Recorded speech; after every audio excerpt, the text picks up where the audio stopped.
அன்பார்ந்த மாணவர்களே, உங்கள் அஸ்வத் அகாடமி யூடியூப் சேனலுக்கு அன்புடன் வரவேற்கிறேன். இன்றைக்கி நம்ம பார்க்கக்கூடிய some example 11.18 integrate the following with respect to x integral of 1 by sin square x cos square x dx.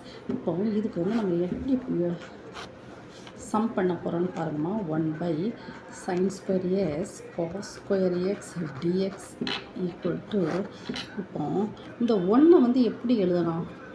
sin square x plus cos square x, sin square x plus cos square x equal to 1 தானம்மா. அப்போ அந்த 1 நம்ம இப்படி எழுதிக்கலாம். ஒரு adjustment sin square x plus cos square x divided by sin square x cos square x dx. Okay, so integral of இப்போ sin square x dx divided by sin square x cos square x plus integral of cos square x divided by sin square x cos square x into dx. ஓகேம்மா, இப்போ இந்த சைனும் sine அடிபட்டு போயிதா. So 1 by cos square x dx plus இங்கே cos square அடிபட்டு போயிதா. So 1 by sin square x into dx. 1 by cos square x நம்ம எப்படி எழுதுவோம்? நம்ம சீக்கன் ஸ்கொயர் எக்ஸ்ன்னு எழுதலாம், அப்படி தானே. ப்ளஸ் 1 by sin ஸ்கொயரை எப்படி எழுதலாம்? Cosecant square x dx.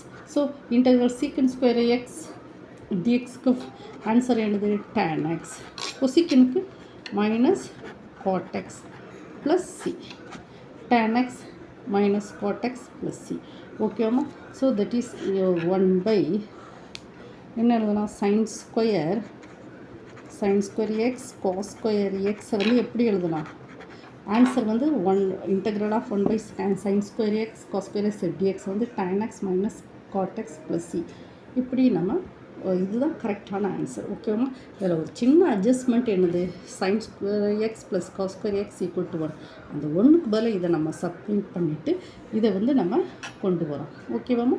உங்களுக்கு இந்த புரிஞ்சுதாம்மா? இந்த வீடியோ உங்களுக்கு பிடிச்சிருந்தால் லைக் பண்ணுங்கள், ஷேர் பண்ணுங்கள், சப்ஸ்கிரைப் பண்ணுங்கள். Thank you student.